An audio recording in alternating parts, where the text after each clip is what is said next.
Senator and former presidential nominee John McCain announced he is discontinuing treatment for brain cancer. His family saying McCain has surpassed now expectations for survival, but the disease and the progress of age have, quote, rendered their verdict. The family adding, with his usual strength of will, he has now chosen to discontinue medical treatment. New at 6, WATE 6 on your side, anchor Mark Mellinger interviewed Senator McCain a couple of times and joins us now, Mark, to look back.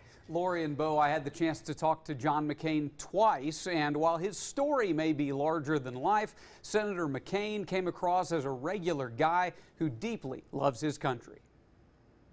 I first talked to John McCain while covering his presidential campaign in southern Michigan in 2008. It was a race he, of course, ultimately lost. A few years later, he stopped by our sister station in Fort Wayne, Indiana, where I worked at the time, and we looked back at that run for the White House. Is there one strategic decision that you could, if you could have back, you could tell me about? Is there one strategic decision you say, oh, that could have changed everything? There's nothing that could have changed everything, but I do think that the way we handled when the financial crisis hit, coming back to Washington. With typical humility, Senator McCain blamed no one but himself for the decision that might have sunk his campaign. I take responsibility for everything that went wrong. I was the top of the ticket.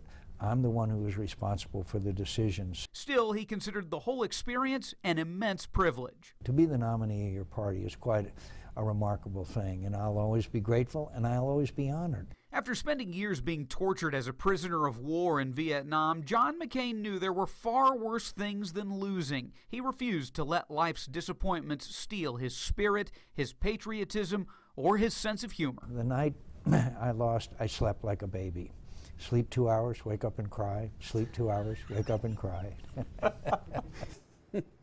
One thing you couldn't miss when you were with John McCain was how greatly he had suffered. Because of his POW injuries, of course, he couldn't raise his hands above his shoulders. And you know, even though I only spent about 15 minutes in the studio with him that day and a few minutes on the campaign trail prior to that, John McCain's warmth, passion for the country he served, and strength of spirit really resonated. Bo and Lori? And you can really sense it too. Yes. Yeah. Mark, thank you for sharing that with us. We also spoke today with an oncologist at the University of Tennessee Medical Center. Yeah, it most commonly affects older men, but can be found in anyone. And there are warning signs, symptoms similar to a stroke, but happening more gradually. Glioblastoma is a brain tumor, so it's a tumor that didn't spread to the brain, but it started in the brain. And the brain tissue itself, it's not actually a cancer of the neurologic tissue, but the supporting structure, the astrocytes that become malignant and grow out of control.